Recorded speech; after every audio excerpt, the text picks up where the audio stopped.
Hello and welcome back to the Tin Box. I am Tinbot, and today I'm going to be showing you how I paint with texture in Procreate. Full disclosure, I'm not saying this is the right way to do it. I'm not saying this is the industry standard way to do it. I'm not saying this is how they're going to teach you to do it in art school. All I'm saying is this is how I do it. This is something that I've developed over years of doing digital art, and it's just my way of doing it. This technique will definitely give your illustrations a very textured look. It will make them look way more storybook-esque, depending on the brushes that you use. So let's jump in and see how to do it. Okay, so as you can see, I have drawn this little wizard here. It didn't start like this. This is clean line work. This is very much after a bunch of different sketches, but I've gone through, I've cleaned up my line work.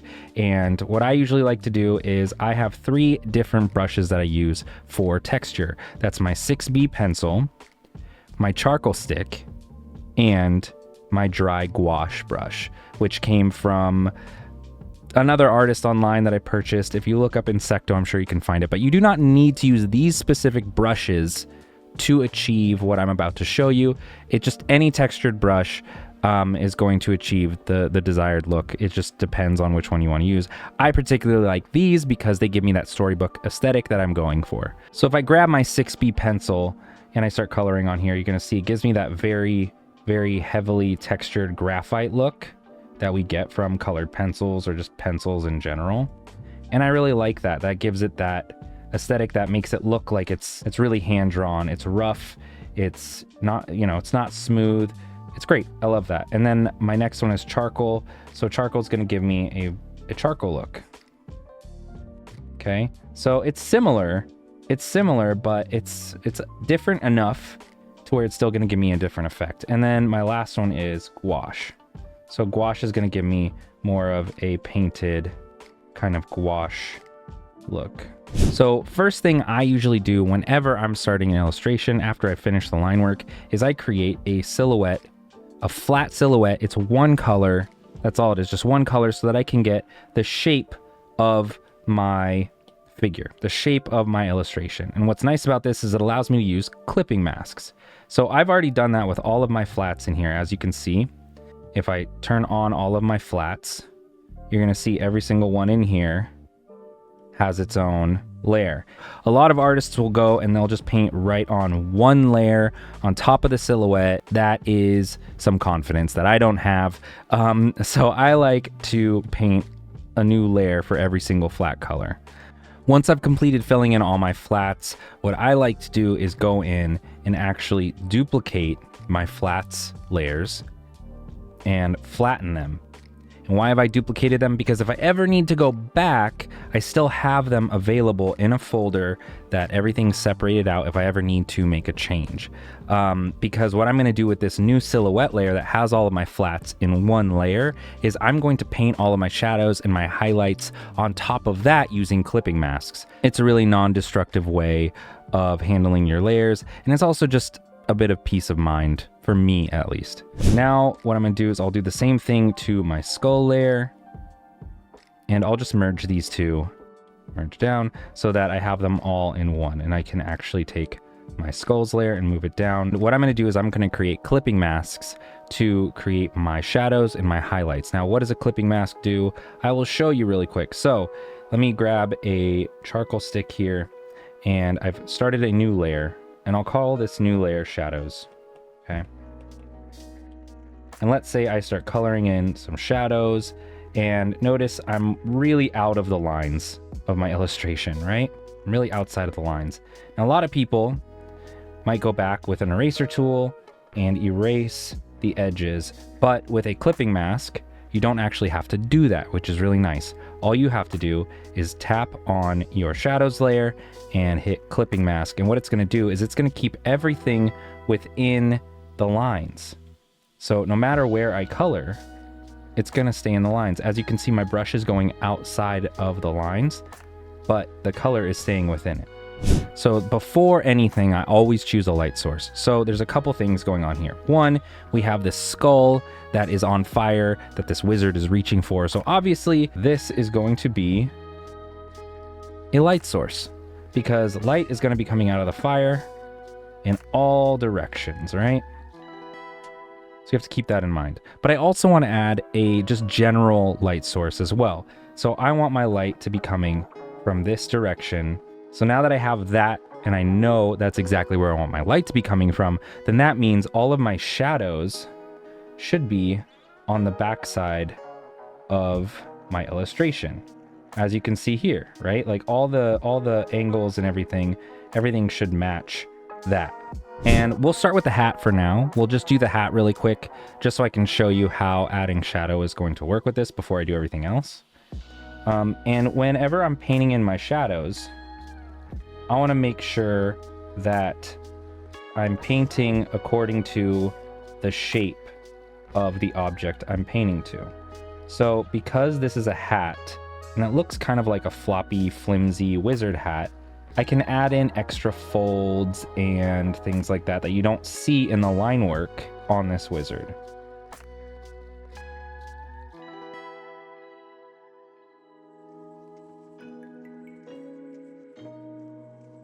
Okay, perfect. So now I have my first layer of my shadow on the hat done.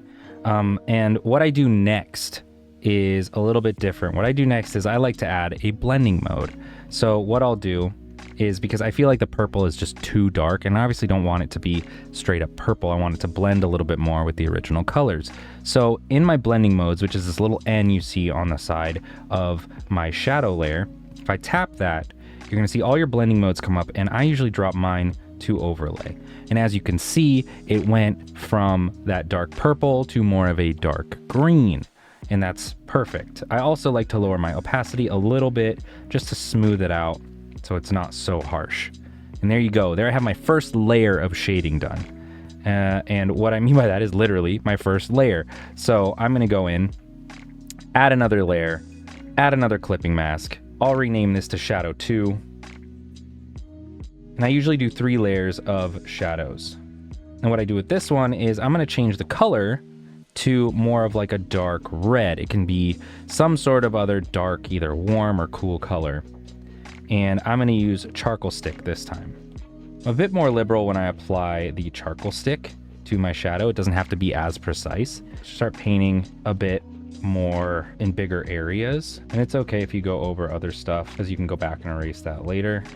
And I'll actually drop this blending mode down to overlay as well. And now you can see that first layer of shading popping through my new layer of shading. And then what I'm gonna do is I'm gonna go back with a charcoal stick eraser at a much lower size.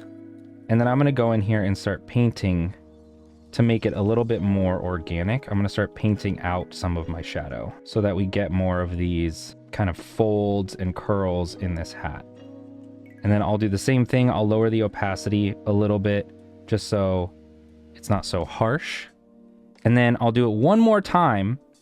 This time I'll usually choose something like a blue, like a dark blue. And I'll go in and I'll do that with my dry gouache.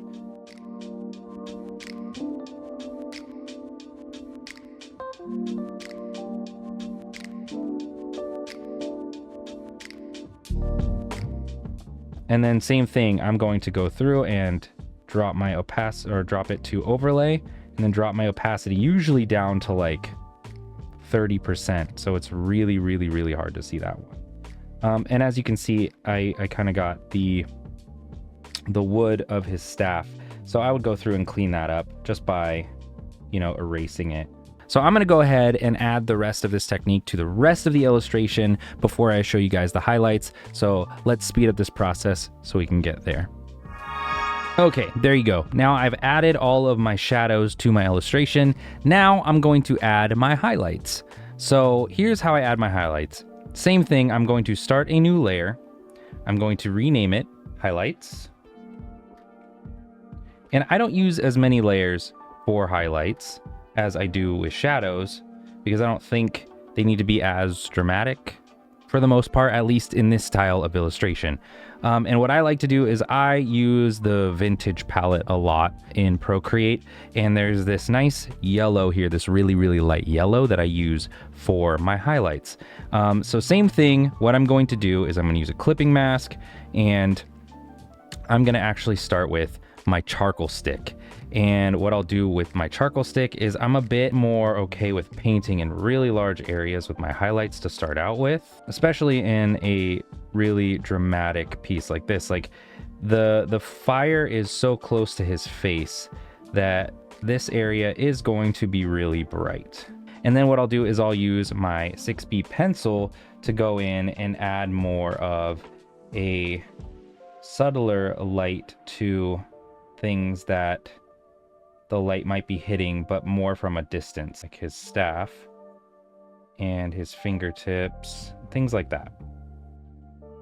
To give it a more glow effect, what I'm going to do is change the blending mode to add. And as you can see here, now it's really blown out. It looks really, really, really bright. We don't need it that bright. So what I usually do is I'll lower the opacity a little bit, and you can see some of the green and some of those other color textures are starting to come through and make it a little less bright.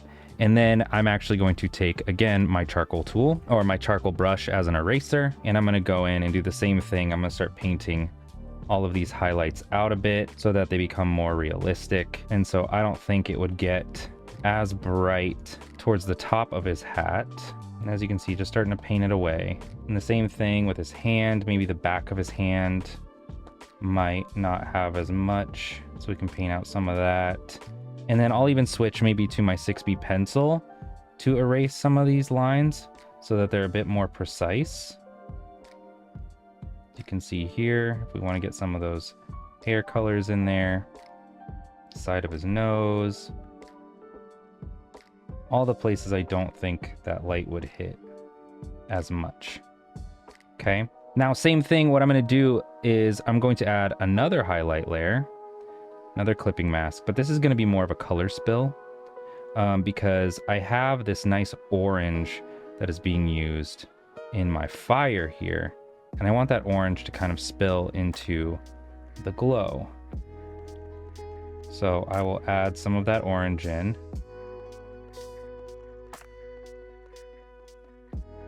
And this time, I think I'm going to do an overlay with this. Yeah, so if I do an overlay, it really just adds a little bit of that color, a little bit of that orange spill into it, so it doesn't look so yellow. Now, let's add a glow effect to our fire.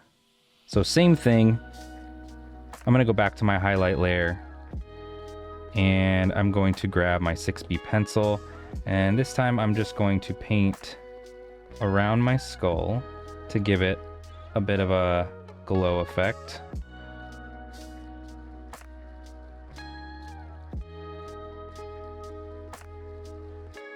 See, and this is another really good reason that you keep your flats on separate layers as backup is I'm going to take this skull again, duplicate it, flatten it, and now what I'm going to do is create a glow effect with this new layer 24 skull. So let's just rename this to glow skull.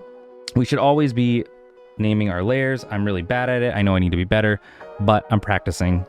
You should too. And then what I'm going to do with that glow skull is it's behind our main silhouette. So if I go to my adjustment layers and I hit Gaussian blur and I just drag a little bit to the right, you're going to see that it's glowing a bit. And it adds a little bit of that fiery glow, which is really nice, and that's what we want.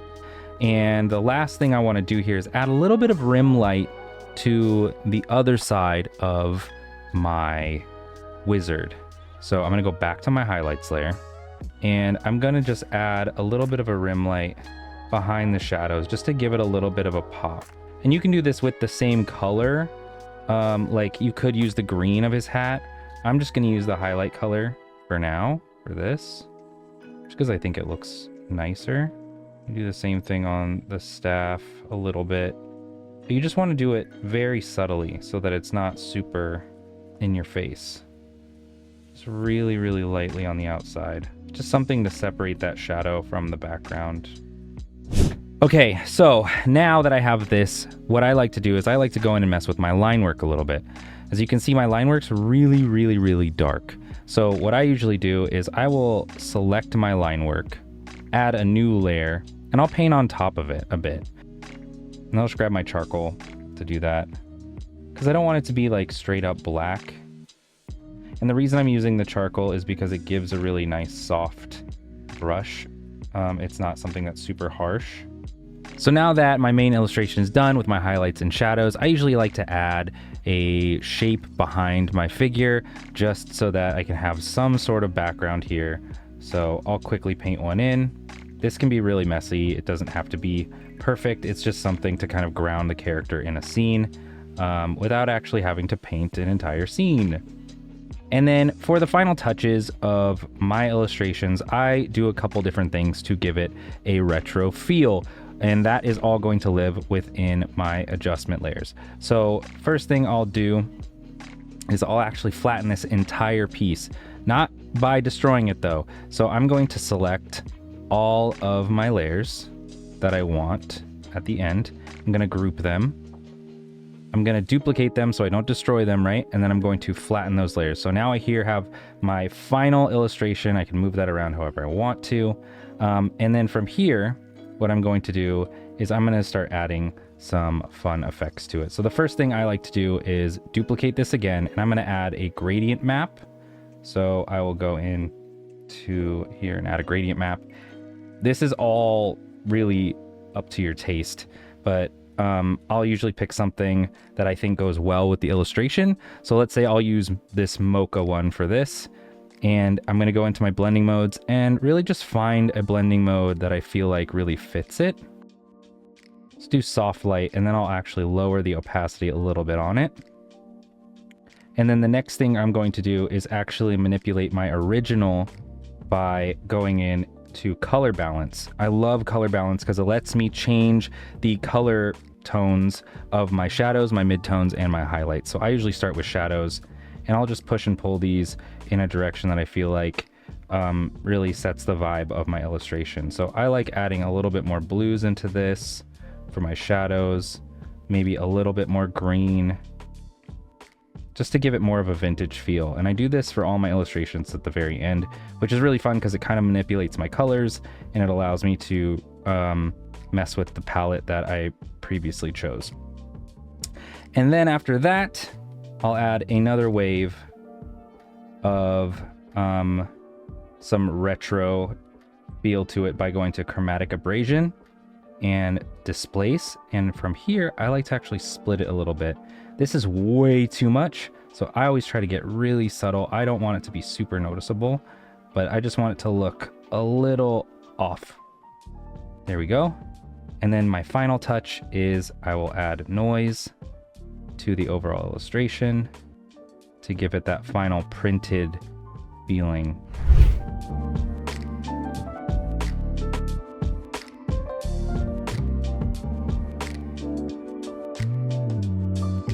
And there you go, everybody. I hope you enjoyed this tutorial. Please make sure to like and subscribe to my channel if you enjoyed this video. More tutorials to come. And please, if you follow this technique and you have art you'd like to share with me, drop a link in the comments below. I would love to check out your art, or you can tag me on Instagram or any of the other social channels. And I will see you in the next video.